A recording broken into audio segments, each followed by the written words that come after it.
O rei e os seus testes. Tem muitos ensinamentos nesse capítulo do rei e os seus testes. Nós vamos folhear um pouco a Bíblia, mas eu espero que a aula tenha objetividade e que a gente possa sair dessa aula com um ensinamento concreto. Então a primeira coisa que eu vou pedir para vocês é abrir a Bíblia, né, na página 338 e 339, no livro Reis, capítulo 5, de 1 a 10, né? Alguém lê? Pode ser então. Alguém tem uma voz aí pronta para ler? Salomão dominava sobre todos os reinos, desde o rio Eufrates até a terra dos filisteus, na divisa do Egito. Eles traziam oferendas e serviram a Salomão todos os dias da sua vida. O provimento diário de Salomão era de 30 medidas de flor de farinha e 60 medidas de farinha, 10 vacas gordas, 20 vacas de pasto e 100 carneiros, fora os veados, cabras, montesas, búfalos e aves cevadas. Pois ele dominava sobre toda a região do lado de cá do rio Eufrates, de Tirchá até Azar, sobre todos os reis do lado de cá, e reinava a paz por todos os lados ao seu redor. Judá e Israel habitavam em segurança, cada um debaixo da sua videira e debaixo da sua figueira, desde Dan até Beersheba, durante todos os dias de Salomão. O que a gente extrai daqui? O que a Bíblia está falando? O que o Tanakh está falando? Fartura. Que mais?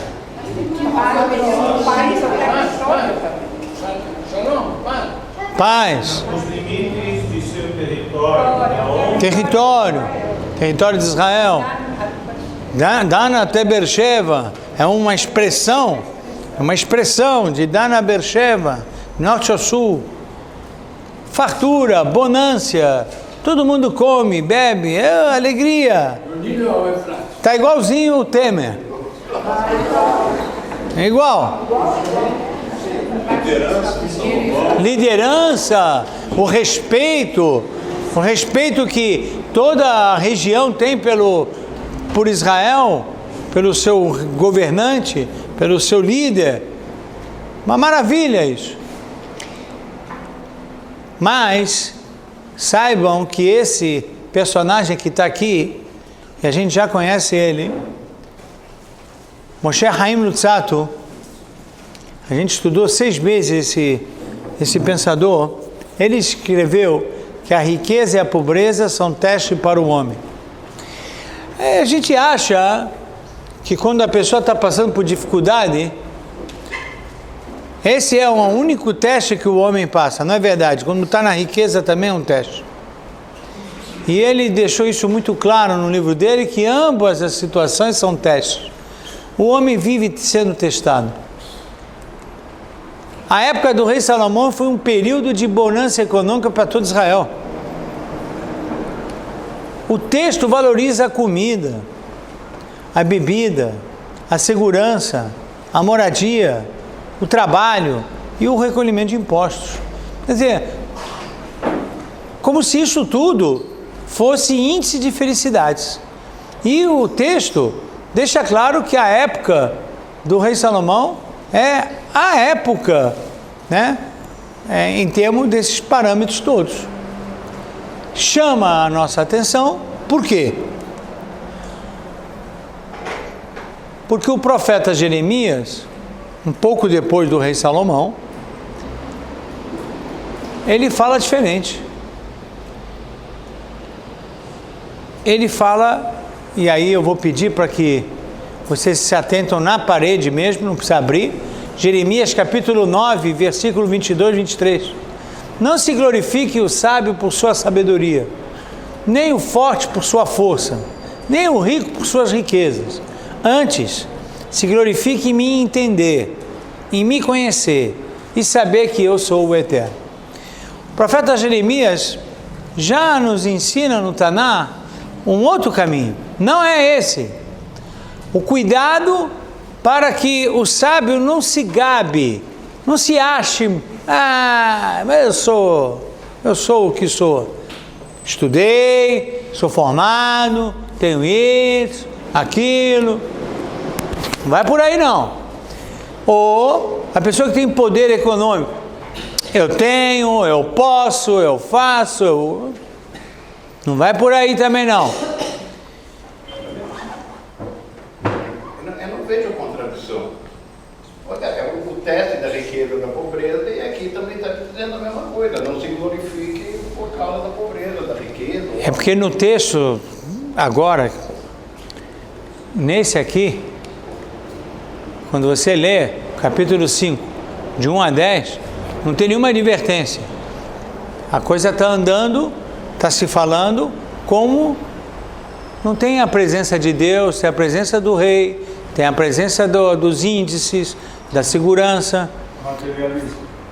Total. Se você lê o texto lá direito, vai lá um atrás do outro, vai lendo, dando a sensação da materialidade por completo. Aí vem o Irmial dizendo, amigo, não é bem assim. Antes, não que esteja proibido ser sábio, não que está proibido ser forte, nem proibido ser rico. Não, mas antes, isso não foi feito nesse texto. Não foi feito. Então o rei Salomão já começa, na própria Bíblia, ao relatar o poderio dele, mostra um perfil que ele esqueceu, algo que Jeremias, 400 anos depois, não esqueceu de nos ensinar, que existe Deus, e que talvez a gente tenha que, antes, entender Ele, saber que Ele existe, saber que Ele provê em tudo. Isso não foi dito na apresentação do êxito do rei Salomão. Talvez queira indicar alguma coisa, e talvez aqui o Taná não poupa ninguém. Esse livro não poupa ninguém. Vamos fazer uma meia boca aqui, vamos aliviar o rei Salomão. Se o rei Salomão fez um erro, será dito agora. Esse livro ensina a verdade, ensina os pontos fortes dos homens e os seus pontos fracos. E por isso que esse livro é para homem ler, não é para anjo. Alguém me falou, Rabino, se cumpre a Torá? Porque a Torá é para Rabino. Não, a Torá é para todo mundo, não é para Rabino. Talvez o Rabino lê mais do que outros. Talvez o Rabino estude mais do que outro. Mas o que a Torá recomenda para o Rabino e para vocês é igual. Não tem diferença alguma. Aqui vamos ter alguns ensinamentos muito importantes e espero que a gente consiga concluir a aula de hoje. Muito bem. O rei Davi, nesse quesito do sucesso material, nesse quesito do sucesso intelectual, não pensam vocês que quando a pessoa tem sucesso, é mais fácil de entender a Deus? Não. Parece que quando a pessoa tem sucesso, ele fica mais difícil de entender a Deus. Como se o sucesso fosse uma coisa desafiadora. Lembrem da Torre de Babel. A Torre de Babel foi algo impressionante. A Torre de Babel, do ponto de vista histórico, foi uma construção impressionante. E o que eles queriam? Chegar a Deus para quê? Para falar shalom? Não, eles queriam desafiar mesmo Deus. Tipo dizendo, nós temos o poder, nós temos inteligência. Você está aí em cima? Eu vou chegar até você. Na ironia da Torre de Babel, eu vou chegar até você e vou tirar você da história. Imaginem vocês, algo desse tipo. Então toda vez que tem sucesso, toda vez que tem poder, toda vez que tem sabedoria, tem dificuldades para encontrar Deus. O rei Paró, por exemplo, estamos na véspera de Pêssah. Quem era o Paró? Quem era o Paró que relutava ao ouvir Moisés? Um cara extremamente inteligente. Era chefe de uma potência da época. Astronomia, matemática, medicina. Não era um ignorante. E ele hesitava. O coração dele era duro. A gente pensa assim, eu estou tendo muita dificuldade. Eu posso falar isso para vocês.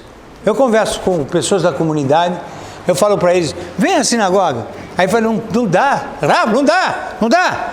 Não estou mal conseguindo pagar minhas contas, se eu chegar atrasado no trabalho, eu estou quase chorando com ele. Mesquinho, está difícil a vida para ele. Aí você pega outro que não tá com problema. Ele é dono, ele é tranquilo. Vem para a sinagoga. Não dá. É a mesma coisa. Você gravou a fala, você pode gravar. Os dois estão falando a mesma coisa. Os dois estão falando a mesma coisa. Não dá, tem reunião, tem isso, tem aquilo. Mas ele não está precisando. Ele pode chegar, marcar reunião 10. Não vai acontecer nada. E por que ele não marca a reunião 10? Porque eu mostrei lá atrás. A riqueza e a pobreza são testes para o homem. A pobreza testa o homem, a riqueza também. O pobre diz o seguinte, olha, quando eu tiver 2 milhões na conta, você vai ver, vou aparecer na sinagoga. O cara tem 20 milhões e não aparece. Mas se ele estivesse falando a verdade, o cara que tem 20 milhões aparecia, mas também não aparece. O profeta Jeremias tem razão. Não se glorifique o sábio por sua sabedoria, nem o forte por sua força, nem o rico por sua riqueza. Antes, glorifique-me em entender, me conhecer, saber que eu sou o eterno. A relação do homem para com Deus independe do status que ele se encontra. Porque os status que ele se encontra são testes para desenvolver ele naquilo que ele poderá ser uma pessoa melhor. Ele poderá ser, na existência dele, alguém mais belo. Na circunstância que ele foi criado. Com dificuldade econômica ou com bonança econômica, não importa. Mas ele não pensa assim. E a história do rei Salomão tinha ainda um exemplo do rei Davi. Por favor, abrem na página 840, Crônicas, Divrei Hayamim. Ou seja, o rei Davi também teve sucesso. O rei Davi também teve poder. O rei Davi também teve riqueza. Foi registrado. Mas não tem, ao olhar da Bíblia, essa expressão de materialidade que dá ao rei Salomão aos seus êxitos. Se vocês abrirem na página 839, ainda em Crônicas, a gente reza isso todo dia no Sidur. Vaivarer Davi Adonai, Leinei kol ha'ka'al, Vaiomer David. Esse Vaivarer Davi, se vocês olharem na página 839, a ti o eterno pertencem a grandeza, o poder, a glória, a eternidade. O rei Davi fez algo que o filho não fez. Fez algo que pode ser que vai comprometer o filho. Pode ser. O filho foi estupendo. O filho foi extremamente feliz na administração pública de Israel. A economia em Israel realmente estava bombando. Mas ele esqueceu de fazer isso. A ti o eterno pertence a grandeza, o poder. Eu fui só um servo do Senhor. Pude proporcionar isso para o meu povo, graças a Deus. Puxa, Deus me abençoou. Rei Salomão, a priori, no relato do texto, não faz isso. E aí, por que eu falo que isso é um teste? É um teste para rei. E se é verdade que todo mundo aqui é rei e rainha, vocês sabem, né? Aqui eu sei que a maioria da sinagoga é do Egito. E talvez a maioria dessa sala é da Polônia. Ninguém aqui é do Marrocos, como eu. Mas eu, quando era menor, eu me lembro dos meus avós, porque Marrocos foi colonizado pela Espanha, pela França, e a gente falava várias línguas lá. Mas os meus avós me chamavam de mi-rei. Mi-rei. Meu rei. Mi-rei. Mi-reicito. Mi-rei. Quer dizer, você é o meu rei. Ou, para minha irmã, né? Mi reina. Mi reina. Essa forma de chamar cada um de rei e rainha é muito bonito quando a gente é pequeno. Mas, hoje eu entendo que todos nós somos testados. Porque quem leva uma vida de rei tem teste. E a Torá já avisou, antes da Bíblia, antes do rei Davi, antes do rei Salomão, antes dos livros crônicas serem escritos, já na Torá, nos 5 livros, na página 127, por favor, abram. 190. A Torá, antes do povo judeu chegar em Israel, antes de termos um reinado, avisa que o rei precisa pertencer ao povo de Israel, ele precisa ser do povo. Ele vai escrever uma Torá para si, como rei, porque cada judeu tem que escrever uma Torá. Vocês sabem disso?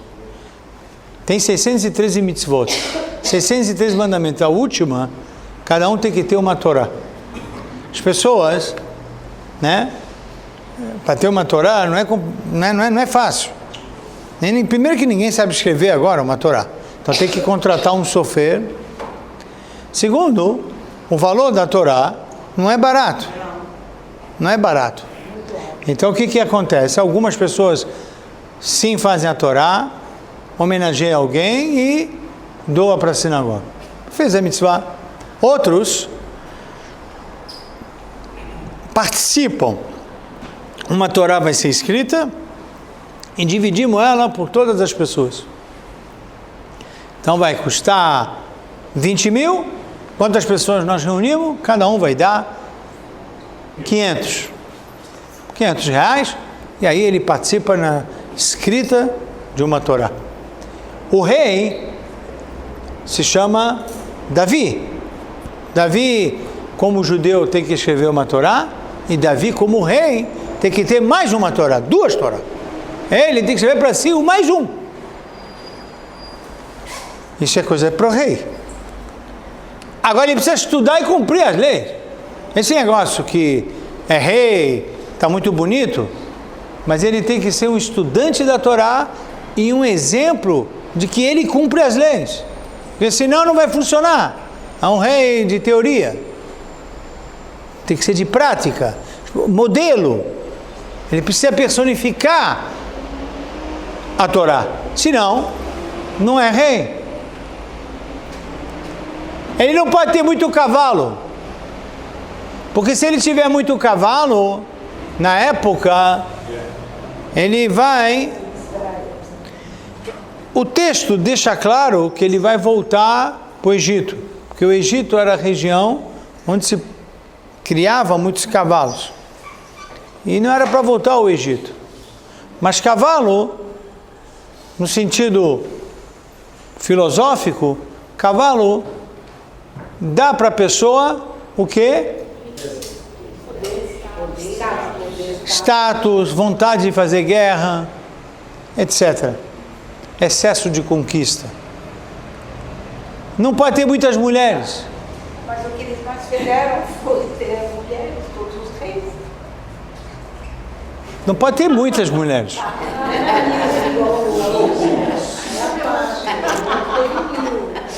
Também não fala que pode ter uma, né? É 1000. Aí também não Aí, pode ter uma só. ninguém vai ser poupado de nada. Todo mundo vai responder pelo que faz. Ninguém é poupado de nada. Bom, então, não pode ter muitas mulheres. Por quê? Foi claro. Porque ele vai acabar... Não falou que vai ter muita despesa, não. Não é esse o problema. Não é esse. Não é. A verdade é, leiam o texto. A mulher faz a cabeça do homem. Não adianta a gente ficar resistindo a isso. Falar que sim, não, tal.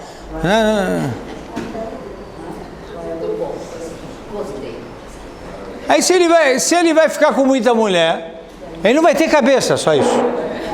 A cabeça dele vai ser destruída. Ponto. É só ler no texto. O texto está claro sobre isso.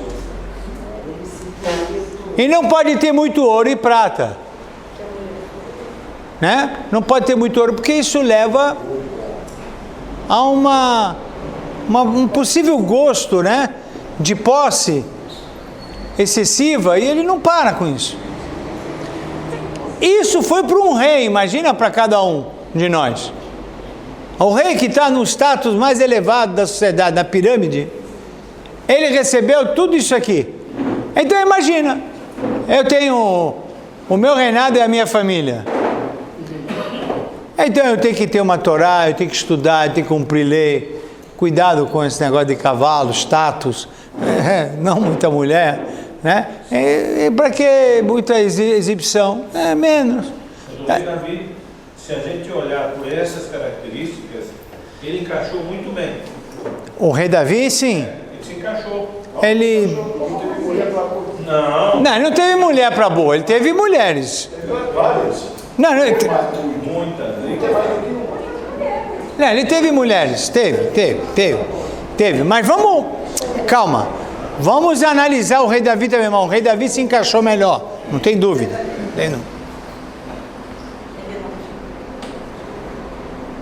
Tá tudo bem até aqui? Então eu quero dizer o seguinte: toda vez que a Torá pede algo a você, saiba que você vai ser testado naquilo que a Torá pediu. E se você desconhece o que a Torá pede, o problema é seu. Você está sendo testado no teu desconhecimento, mas você está sendo testado. Então, se o rei chegou para ele, você precisa pertencer ao povo de Israel, o rei vai ficar com vontade de trazer alguém que não é do povo de Israel. Se o rei tem que escrever Sefer Torá, ele vai dizer, para que escrever Sefer Torá? Está tudo aqui já. Preciso. Você precisa cumprir as leis. Como assim a lei? Não, mas eu entendi uma forma que eu não preciso. Ou eu sou a lei, ou eu tenho uma saída para a lei. Se a Torá falou para mim não pode ter cavalo, eu vou ver uma forma de ter cavalo. Se a Torá não tivesse falado nada, talvez ele não ia ter cavalo. Mas já que a Torá falou, agora, peraí, você é mais inteligente do que a Torá. Opa, não pode ter muita mulher, por que não pode ter mulher? Vai desviar do caminho, vou mostrar que comigo eu não desvio. Eu falo para os jovens, né? Cuidado com a bebida. Rav, deixa comigo. Eu sei beber, eu sei me controlar. Fica tranquilo. Os meninos vão para balada. Eu falo, ali não é lugar para encontrar a menina, pô. Vou te apresentar a menina de outra forma. Não me diga como é que é. Eu sei. Eu me garanto. É tudo assim. Se eu falar não, ele diz, eu sei. Então o rei Salomão também. A Torá falou não, ele falou, deixa eu ver se é não mesmo. Mas eu tenho uma forma. Rei Salomão. A psicologia dele nos ensina algo. Não adianta a gente falar agora, eu não tenho essa reação. Nós somos um pouco rei. Nós somos um pouco rei, ou vocês são um pouco rainhas. Todo mundo acha, não precisa, deixa comigo. Deixa comigo. Deixa contigo. Se a Torá pediu, por exemplo, ficamos lá ansiosos para Moisés descer do Monte Sinai. Enfim, ele desceu. Aí abrimos os 10 mandamentos. Não roubarás. Fala sério. Fala sério. Ficamos esperando aqui todo esse tempo para você descer, para falar não roubar. A Torá falou não roubar. Falou? Você vai ser testado. Você vai ficar com vontade de roubar. Ponto. Como é que o pessoal pensa que roubar é pegar uma arma, assaltar banco? Não, tem outras formas de roubar. A Torá falou, não cobiçarás. Rav, precisava vir do Monte Sinai, algo espetacular, divino, não cobiçar a mulher do outro. A Torá falou, pode acontecer e você vai ser testado nisso. E assim sucessivamente. O rei Salomão sabia das leis, sabia o que foi orientado cada rei, e ele sabia, foi testado nisso. Eu tenho mitzvot, vocês têm mitzvot, Deus falou para vocês alguma coisa, vocês serão testados naquilo que foi falado, ponto. Essa é a vida. Nos testes nos aprimoramos, ou não, é livre-arbítrio. Se por um lado, eu estou vendo um lado materialista do rei Salomão, por outro lado, ele construi o grande templo. Ele não é uma pessoa que só pensa em matéria, embora o texto enfatizou isso nele, mas espera aí, ele construiu o templo, ele deve ter mérito. Foi iniciativa dele. Deus não falou para ele construir o templo. Nenhum profeta falou para o rei Salomão, olha, constrói para mim uma casa aí. Não. Foi iniciativa do rei Salomão. Não. Estava previsto na Torá que íamos... Sim. Foi dito para Davi que o filho dele ia construir. Quer dizer, já era parte da tarefa dele, antes dele ser... Mas quando, em que momento o rei Salomão, num belo dia, virou, eu vou construir essa casa. Mas por que ele não esperou Deus falar para ele? Tinha que esperar. Estava previsto desde a Torá também, que a gente ia ter uma construção em Jerusalém. Mas quem, quando e como? Ele não esperou. A conversa de Davi com Deus foi, por que eu moro numa casa de pedra e a casa de Deus... Isso é o rei Salomão. Está numa casa de madeira. Isso é o rei Salomão. Rei Salomão. Rei Salomão falou, como eu posso estar? O rei Davi também. Não. Mas, sim, mas o rei Salomão que andou. A resposta veio para ele. Sim. Não ia ser ele, mas ia ser o filho dele. Quando? Porque ele tinha as mãos sujas de sangue. Sim, quando? Quando o filho aparecer. Antes de Salomão ser declarado rei. Mas já era designado como tarefa dele. Mas quando? Digamos, a pessoa é designada. Quando ele vai construir? A casa é para Deus. Deus não tem que falar para ele? Ele tomou iniciativa, eu vou construir agora. E o rei Salomão tomou iniciativa e Deus concordou. Antes de ser nomeado rei, ele não pediu para Deus sabedoria e não sei o quê. Pediu. Essa sabedoria era para fazer alguma coisa com essa sabedoria. Você vai ver o que ele fez. O templo é consequência. O templo é uma das consequências, mas e as outras? As outras ele não cumpriu todas, ficou com 1 milhão de mulheres. Ele usou essa sabedoria também. Ele usou essa sabedoria para isso. Não, mas olha o que a gente está falando. Então, veja, ainda que a Torá avisou que íamos construir, ainda que Deus avisou a Davi, ainda assim o rei Salomão, sabendo disso, ele tomou iniciativa e foi e fez. Foi e fez. O profeta não ficou do lado dele. O profeta não ficou do lado dele. O profeta não foi falar para ele, rei Salomão, chegou a hora, como você sabe, como já estava prometido ao teu pai, você vai construir o templo, vamos. Não foi assim. Ele sozinho levantou e foi fazer. Nem Deus falou com ele. Ele podia aguardar Deus falar com ele. Não falou? O rei Salomão tomou a iniciativa. Mas olha que interessante, ele começa a construir, ele começa a fazer da melhor forma possível, tem toda a descrição aí no Taná. Aí Deus vem falar com ele. Escuta, você já começou a fazer, tal, mas preste atenção. Você não esperou eu falar, você não esperou um profeta ir até você, mas então deixa eu falar uma coisa. Tudo isso só tem validade se você andar no meu caminho. Porque ele caprichou. Gente, numa das aulas eu vou mostrar, a Torá falou para botar uma menorá, ele botou 10. 10. Ostentação, né? Não sei se ostentação, não, ele queria fazer bonito. Não, ele trouxe Deus para a terra, não. Mas Deus só avisou ele, eu estou gostando. Com que capricho, como? Eu vou fazer agora um palácio e você não vai ter? Imitou o pai, aprendeu com o pai. Não vou morar num palacete e a sinagoga vai ser um negócio simples. Não, a sinagoga está bonita. Baruch Hashem. Mas Deus logo advertiu, por que Deus advertiu? Por que Deus falou isso? Porque falou isso com todos.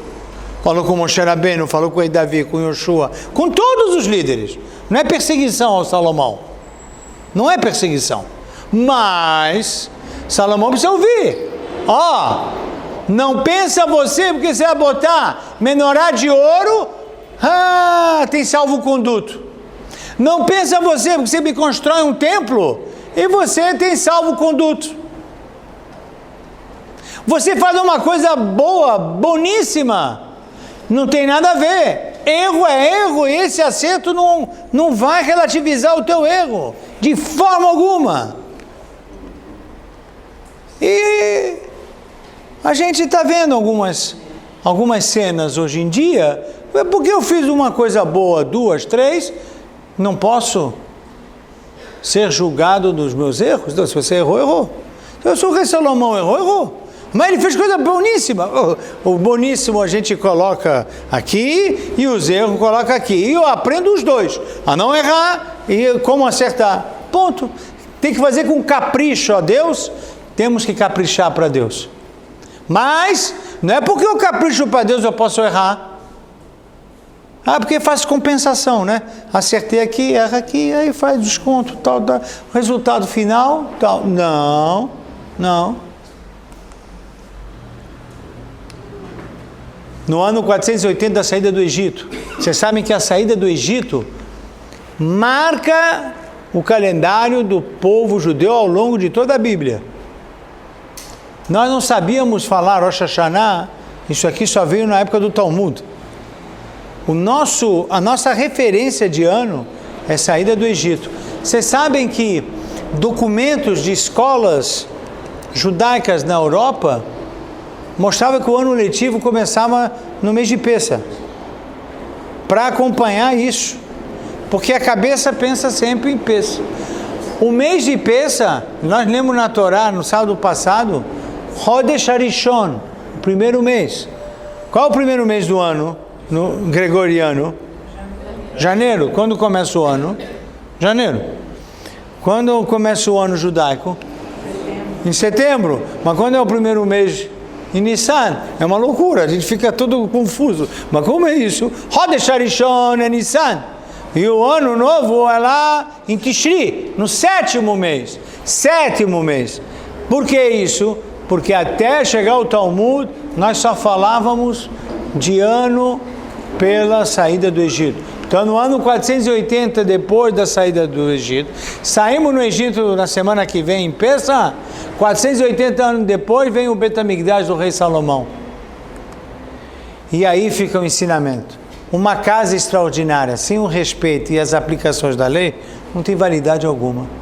A casa pode até ser extraordinária, mas sem o respeito à lei, nada.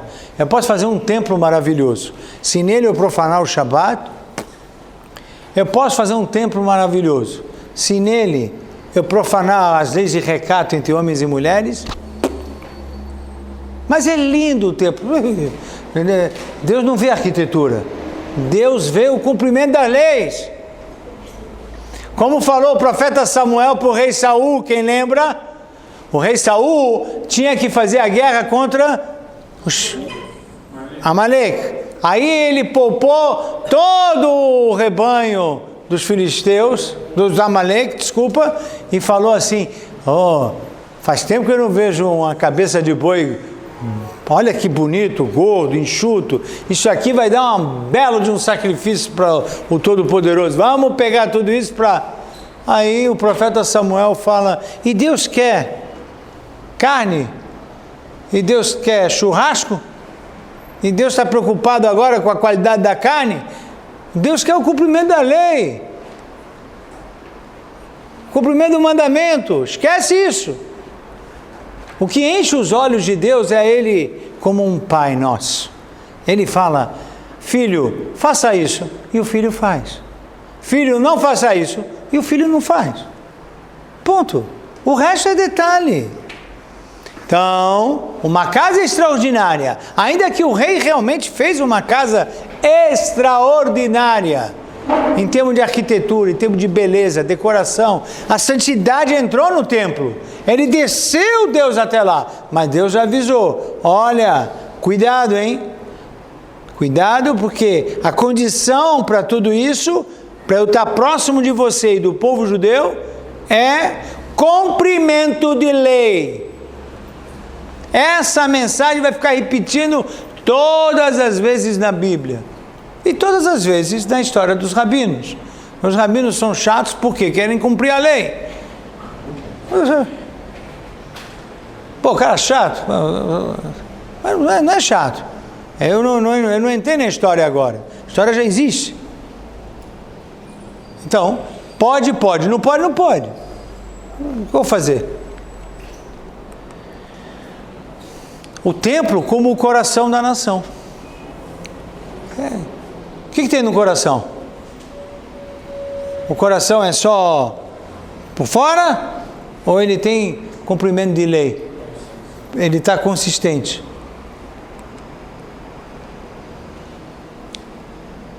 Aí, vamos para a conclusão da aula. O rei Salomão e seus testes. Disse Rabi Acha, o rei Salomão falhou em 3 pontos das mitzvot específicas para o rei. O rei apostou em sua sabedoria. Ele não era para ter tantas mulheres, ele teve as mulheres. Não era para ter os cavalos do Egito, ele teve muitos cavalos. Ouro e prata moderado, ele ainda botou como pedras de chão. Pedras de chão. Ele apostou em sua sabedoria. Ele falou assim: olha, mas eu entendi tão bem a Torá, pode deixar comigo que eu sei o que estou fazendo. A Torá falou para não fazer, ela falou, tá, mas eu... As pessoas querem ser mais inteligentes que a Torá? A pessoa quer ser mais inteligente que o Criador? Se o Criador falou alguma coisa, você tem uma proposta mais inteligente que Deus, é isso? Eu sempre dou, eu acho que aqui mesmo já falei várias vezes, mas aonde eu vou eu falo, tem uma recomendação, principalmente nós que trabalhamos, o homem não pode ficar com uma mulher numa sala fechada. Não pode. Isso se chama, claro que não é a mulher dele, estou falando, não é? Não, porque... senão vai ficar, o que o Rabino está falando, né? Então, o homem não pode ficar com uma mulher que não é a dele, numa sala fechada. Por quê? Porque não pode, ponto. Não, por quê? Preciso entender, porque se eu entender, eu vou ver uma forma de simplificar. É assim.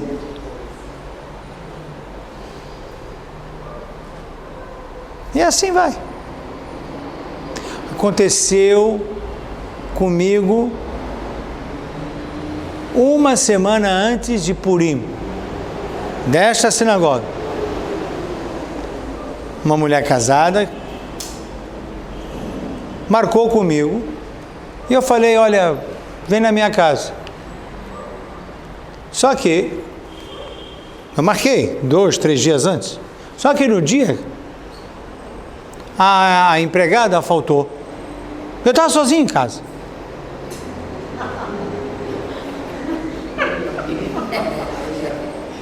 Estava sozinho. Aí você pode falar assim, pô, Rabino, para de bobagem. Não vai acontecer nada. Vocês vão rir. Eu atendi a pessoa na portaria embaixo. Ela não estava entendendo nada, mas Rabino, o que é isso? Eu fiz questão de explicar toda essa aula para ela. No final ela já está até cansada, nem queria mais falar comigo. Não, ela falou. Mas ela viu a minha sinceridade. Eu falei, não posso. Essa é a lei. Mas se hoje deixasse a porta aberta? Mas que porta aberta hoje? Você mora um por andar, deixa a porta aberta, continua fechado, porque a porta do elevador está fechada. Aí abre a porta do elevador, eu tenho o kizumba com o zelador. Aí não serve, não adianta, hoje em dia já era. Desci. Agora, mais do que o desci... não, eu podia ter marcado na sinagoga, era melhor, mas eu marquei em casa, porque ela tinha um assunto particular. E às vezes na sinagoga fica meio... às vezes não fica legal. Na sinagoga pode ficar no quarto sozinho? Não. Não.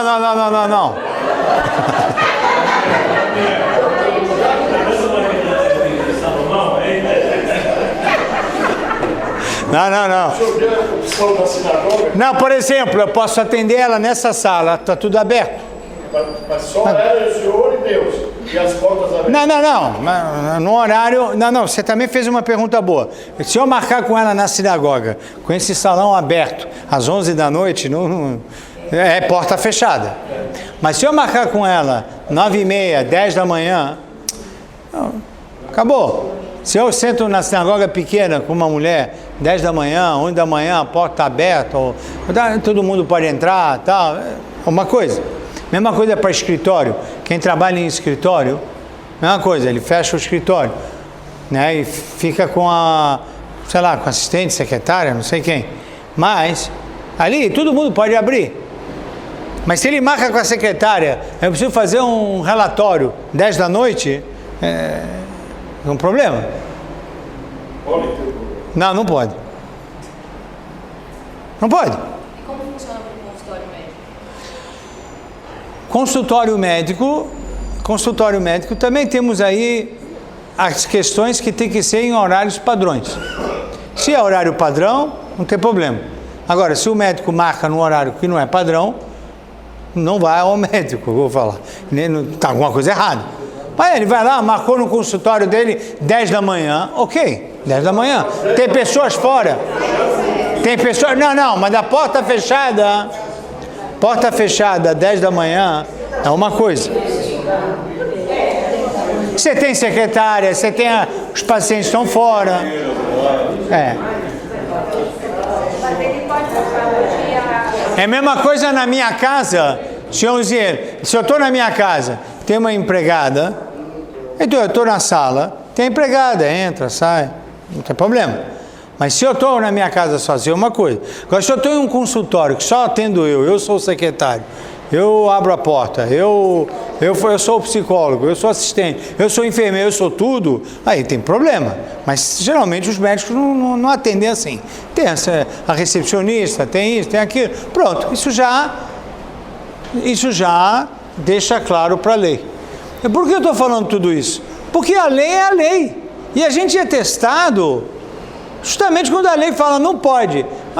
Pode, porque essa pessoa que vai falar comigo, imagina o rei Salomão, eu estou vendo, imagina. Se o rei Salomão caiu ali, eu não vou cair, eu estou fora, eu não sou Superman.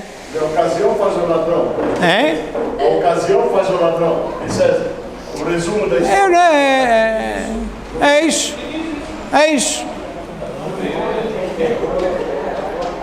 Pode ficar tranquilo, Rabino, que aqui na balada é só para brincar.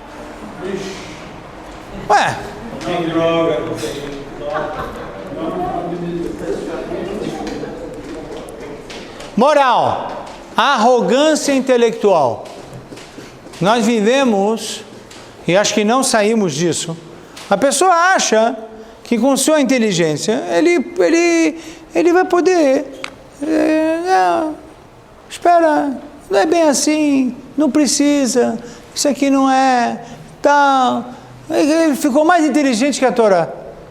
Vai ganhar um prêmio. Ao prêmio, vai ter o fim como o rei Salomão. O fim será como o rei Salomão.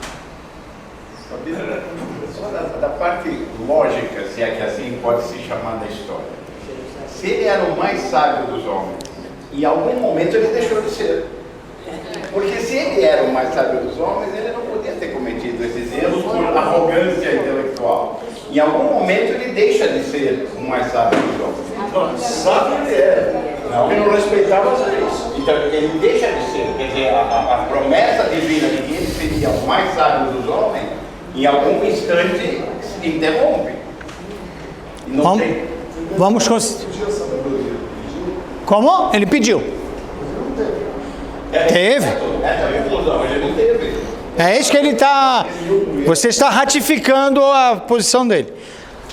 Mas se era para ser testado, ele deveria ser sábio o suficiente para não fazer nada disso. Muito bem. Vocês ouviram a pergunta? Não viram? A colocação dos dois colegas lá é o seguinte: se o rei Salomão era o mais sábio de todos os homens, e ele inclusive pediu sabedoria, como ele pode cair assim? Essa é a pergunta.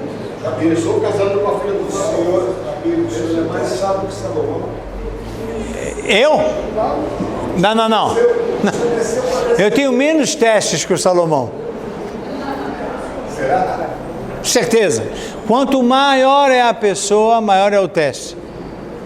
A gente pensa, quanto maior a pessoa, mais tranquilo está.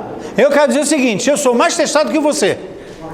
Mais o quê? Testado que você. Sim. Muito mais. O senhor é muito mais sábio do que eu também. Eu falei que eu sou mais testado que você. Claro que é mais testado, sabe mais. Isso pode saber muito. Eu sou mais testado que vocês. Não tem a dúvida. Mas por que é mais testado do que nós? Porque essa é o livre-arbítrio, acompanha o conhecimento, é óbvio. Mas o livre-arbítrio também não tem a sabedoria. Sim, mas a sabedoria não reina sozinho. Aí é que está. Então vamos começar a responder já. O ser humano não é uma máquina só de lógica. Porque se fosse, ninguém ia fumar. Ninguém ia fumar. Você explica racionalmente. Meu amigo, cigarro mata. Você está entendendo? Ó, pesquisas foram feitas, olha aqui o pulmão, isso, aquilo. Você vai parar de fumar? Não sei, vou ver. Pois é, mas você explicou para ele. Eu me lembro na minha escola. Mas vamos rir um pouco. Não tem exame médico em escola? Bom, agora estou me lembrando da minha escola como aluno, tá? Não faz tanto tempo assim. Aí, eu me lembro que o médico, aqueles exames, vinha todo mundo lá, tal, não sei o quê. E o médico fumava. Ele atendia a gente fumando.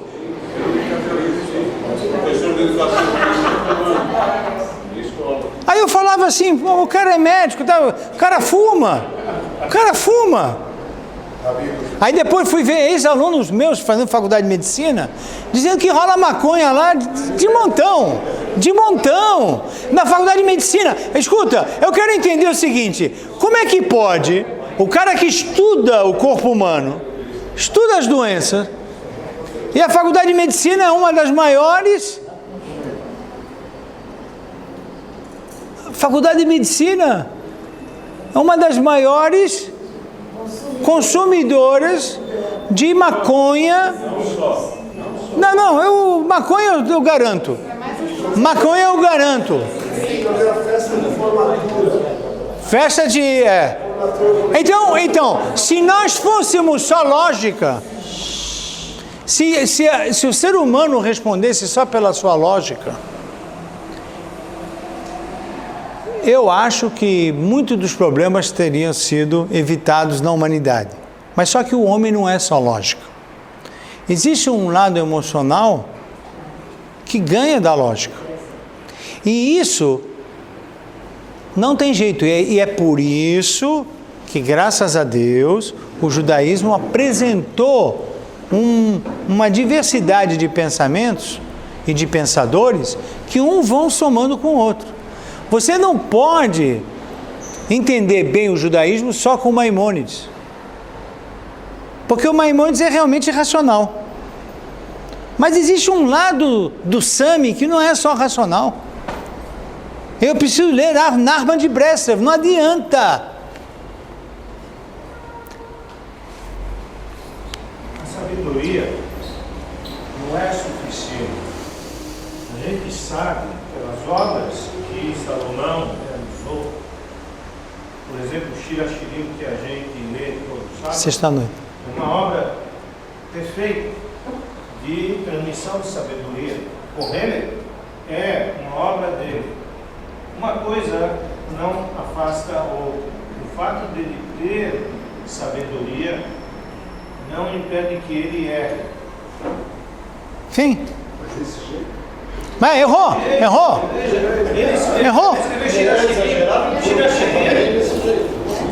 Mas é que o ser humano não é só a lógica. Não é. Gente, eu posso dar vários exemplos.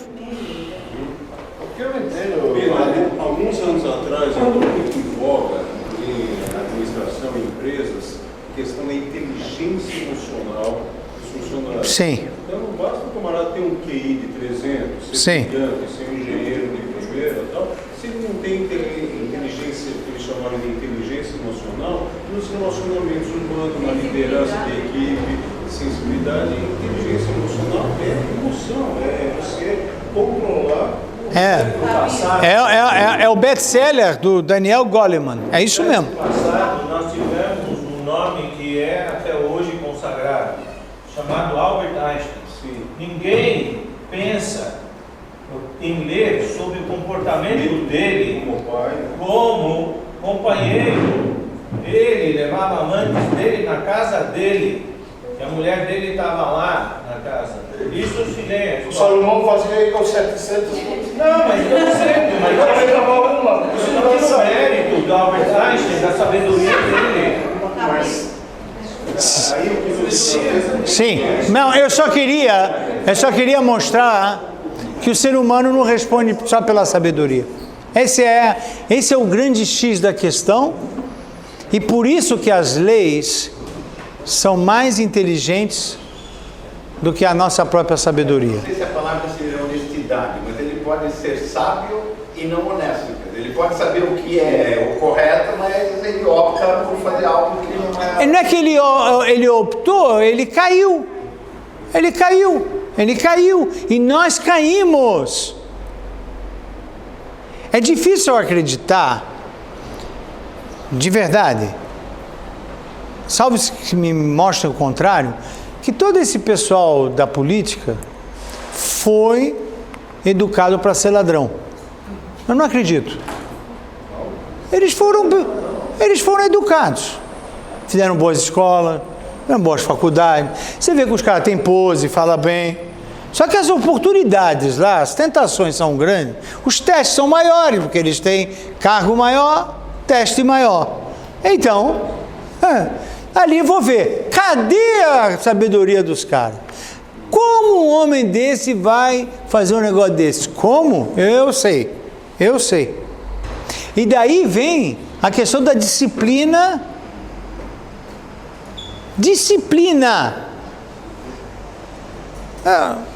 Não. Aí não é caso de disciplina. Se um homem não pode ficar numa casa, um quarto fechado com uma moça, embora teoricamente os dois poderiam se respeitar, como Deus não acredita que os dois podem se respeitar sempre, não pode, então não fica sozinho. Perfeito. Se o cara tem livre-arbítrio e fica com uma moça sem nenhuma segundas intenções, ele já errou. Você já errou, por que errou? Porque você ficou sozinho. O fato de ficar sozinho implica que o homem ou a mulher, ou ambos, já vão com outras intenções. Não é assim. Ninguém vai com segundas intenções. As intenções nascem. Podem nascer. Nascem. Agora não vai testar para ver, né? Deixa eu ver se o Rabino tem razão.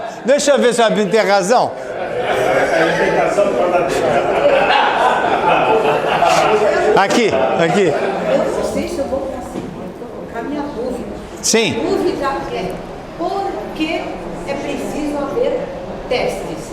Para quê? Qual é a finalidade? Porque se eu vou passar um teste, é para depois obter alguma coisa. Sim. Isso. Se eu vou fazer um teste numa empresa, é para ter um cargo. Se eu vou fazer um teste na USP, é para entrar na USP. E assim por diante. Então, esses testes são para entrar no Olam Haba? Não. Qual é a intenção? Olam Haba. Então, ok. Qual a intenção dos testes? Os testes é para revelar algo que está dentro de você e você terá a condição de ser uma pessoa muito melhor do que és. Agora, isso se você for ir bem no teste. Se você não for bem no teste, você vai cair. Bom, então, para que os testes? Porque Deus não quer estacionamento. Deus quer movimento. Deus queira que a gente se movimente para cima e não para baixo. Não existe ficar estacionado. Não existe, vou repetir, não existe ficar estacionado. Sabe quem fica estacionado? Aquele que foi para a Hebra Kadisha. Esse está estacionado. Esse não mexe mais.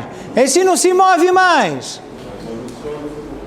Teste é a oportunidade que nós temos para subir. Até que um teste derruba de novo. Porque não há fim desses testes. Eu evito. Não, o senhor evita. Não, senhor, todos nós vamos evitar. Todos nós evitamos. Mas aí vem um teste mais difícil, o senhor evita. Aí quando vem um teste super difícil, o senhor nem pensava, aí dá nojo, aí cai de novo para começar de novo. Espero que não. Fala. Esse assunto do conhecimento, poderia ser explicado que ele teve um conhecimento maior que qualquer outro homem, mas ainda que não fosse um conhecimento absoluto, quer dizer, se todos, digamos, uma porcentagem fictícia, ele tivesse 70 ou 80% de conhecimento, fosse mais do que qualquer outro ser humano, mas ainda assim lhe faltavam 20% para chegar na sapiência absoluta. Eu entendi do texto e dos comentaristas que não é esse o problema do Salomão. Ele atingiu o conhecimento até muito mais do que o que se existia na época. Mas para fazer questão básica. Não é básico, é isso que eu estou tentando explicar. O ser humano, pois é. Mas aí é que está. Quando nós estamos falando de um relacionamento, porque o relacionamento com mulher é um relacionamento que ou vem para cá ou vai para lá.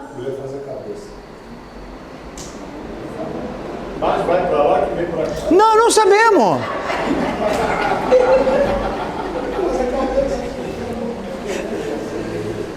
Dinheiro. Começa a vir oportunidade de dinheiro. Como é que fica a pessoa? O cara é bem estudado. O cara recebeu boa educação, mas e aí? Como é que fica? Essa questão toda mexe. O conhecimento não é suficiente, é isso que eu estou dizendo. Não é. Existem outros ingredientes nessa máquina que se chama ser humano, que ele se move por emoções, por atrações, por tentações, ambições. E aí, com todo o conhecimento que ele tem, ele acaba sendo levado. E não é que é elementar ou não elementar. É que a gente hoje está aqui, sossegado, na sala, na Rua Cravinho, ouvindo. Imagina, eu nunca farei um erro desse. Não, imagina, eu não falo nada. Eu vou lutar para evitar qualquer proximidade de tentações, seja lá qual for. Eu estou fora. Mas é que eu acho que tem algumas que são mais objetivas e outras menos objetivas. Então, no caso das mulheres, eu não acho que seja tão... Naquela época não era uma coisa fora de propósito ter mais de uma mulher, ter mais de várias. Foi certo. Agora, adorar outros deuses, Ok. isso Mas que é consequência. Quer ver? Quer ver? Eu vou dar um exemplo da juventude. Pronto. Vamos sair daqui. Não, mas tem outros aqui. Ele teve outros aqui. Tem vários testes. Mas dinheiro. Sim. Mas é o que a Daniela falou. Não é só de mulher. Não é só de mulher. Mas eu queria... Pega o caso da juventude.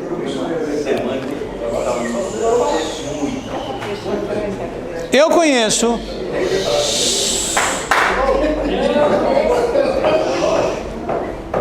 Ou então eu vou fazer o seguinte. Eu vou fazer esse comentário depois que eu terminar o slide. Acho melhor. Acho melhor. No Talmud... Não, eu sei onde paramos. No Talmud, encontramos a opinião do Rabi Uda.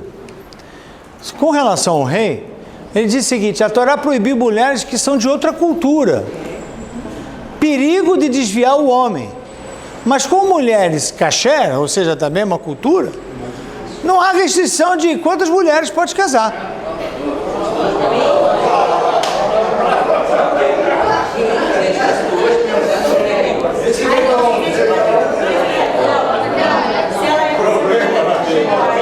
O problema é que a mulher kasher vai querer sempre mais uma única.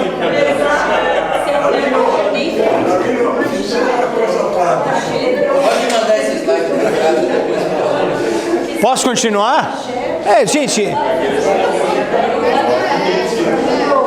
Rabi Shimon. A restrição com mulher kasher. Vocês ficam gritando antes do tempo. Vocês não sabem estudar Talmud. Talmud é assim, vai pegando uma opinião, pega outra opinião. Eu deixo vocês gritarem porque você vê que não é bem assim. Faz parte. Com mulheres de outra cultura não pode haver nenhuma. Pode haver nenhuma restrição? Não pode ter nenhuma. Não pode ter nenhuma, não. Pode ter nenhuma mulher. Esse rabino verdão, com kasher pode ter restrição, mas não fala quanto. Se é 2, 4, 5. Há restrição com mulher kasher. Ponto. Quer dizer, ele vai falar, eu vou pegar, desculpa se eu citar algum nome aqui, tá? Bom, eu vou me casar com Sara, com Rivka, com Rachel, com Rebeca, com Dvora, Esté, isso, todo mundo da comunidade, isso pode. Não pode. A restrição, não, claro que não, o Talmud é assim mesmo, ninguém fala igual ao outro. Então, o Rabi Shimon falou, não pode. Há restrição, quanto pode? Agora, com mulheres que não é da mesma cultura, não pode nenhuma. Esses dois rabinos são da mesma época? Mesma época, um olhou a cara do outro. Não falaram que falaram tudo, a gente só se olhar. Não, falaram tudo. Reflexões para os dias de hoje. Agora, vamos olhar para isso. Essa é uma discussão. Gente, vamos falar a verdade, essa é uma discussão. Todos nós sabemos que o rei Salomão era sábio, fez o templo, e aonde foi o ponto que pegou? Que ele apostou na sua sabedoria e caiu. Possivelmente, e agora vocês vão entender muito do que acontece na comunidade, quando existem capítulos de casamentos entre judeus e não judias ou vice-versa. E aí existe a questão da conversão. A conversão precisa ser bem estudada, bem trabalhada. O rei Salomão, possivelmente, vai trazendo a filha do Paró. Ele deve ter feito a conversão. Aí ele pega a filha do Emoreu, do Riteu, daqui, com certeza. E olha que já, olha a questão, onde ele parou? Ele, no lugar de ser de vela de Hanukkah, estava fazendo Natal. É isso que está acontecendo com esse Salomão, em outras palavras. Com conversão e tudo. Com conversão e tudo. Por quê? Porque ele foi na quantidade, ele não ficou com uma, ele não trabalhou a qualidade daquela ou daquele, não importa. Então a coisa quando... E aí agora a gente olha na comunidade. Também, a comunidade precisa olhar esses capítulos com qualidade, não em quantidade. Então, não adianta. O rei Salomão, que era sábio, já me ensinou. Não é assim, não funciona. As mulheres e os homens, existem relacionamento entre eles. E aqui, todas as vezes que acontece, a mulher puxa. Quem não lembra de Shimshon? A gente não estudou Sansão. Mas Sansão foi atrás de Dalila. Rapidinho. Não precisa ter 700. Não precisou de 700. Uma. Zimri, na história do Pinhas com a lança. Cosbi, Zimri e Cosbi. Por outro lado, a gente vê Ruth, entrou com qualidade. Tsipora, filha de Etró, entrou com qualidade. Não. A qualidade era dela ou a qualidade que ela foi ensinada? Ambas. Ambos. A qualidade do ensino e a qualidade da própria pessoa. Porque aí você observa a qualidade da pessoa. Óbvio. Óbvio. Então, essas reflexões, sim, para os dias de hoje. Sim, não é simples tratar desse tema.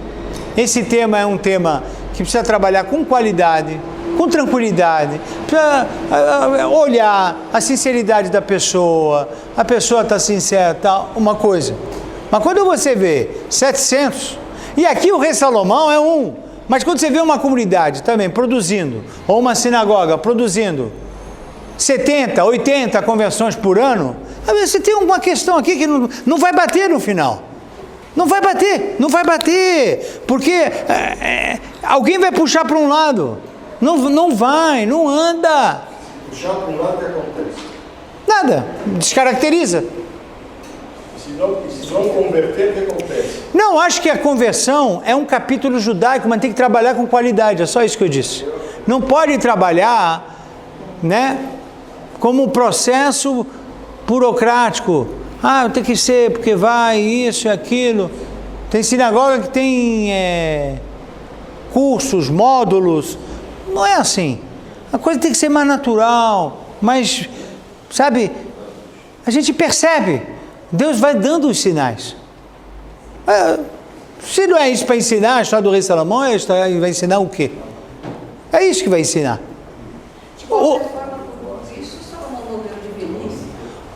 Não, mas ele morreu na pobreza, ele morreu, perdeu tudo. O filho dele não conseguiu continuar com a estabilidade, com a unidade do povo. O povo se perdeu. Rehavam, que era o filho dele, ficou só com Judá. Israel se separou de Judá. Foi triste a história do povo judeu. Por causa de quê? Da arrogância. Por causa de quê? Da teimosia, da indisciplina, das emoções e de se achar sempre que ele é melhor que o pai dele. Eu sou mais inteligente que meu pai, eu sou mais inteligente que meu avô, o meu pai não tem nada para me ensinar, deixa comigo. Isso aqui é para todo mundo. A lei é para todo mundo, não é para mim. Eu sou acima da lei. Eu não. Foi triste. O episódio de Israel pós-Salomão é a perda da unidade. Cisão de Judá e Israel. Rehavam nunca foi nem sequer a sombra do Salomão, muito menos do avô dele, Davi. Essa é a consequência. E por isso que a gente fala que o Mashiach não é filho de Shlomo, é filho de Davi. filho de Davi. E o Salomão fez o Beit HaMikdash. Fez. Trouxe Deus para a terra. Trouxe. Mas pisou. O filho de Salomão, o filho de Davi, era Salomão aqui. Deixa ele lá. Ele está achando que está... Deixa ele. Gente, eu agradeço. Eu fiquei realmente preocupado se eu ia conseguir acabar, mas terminei. Obrigado.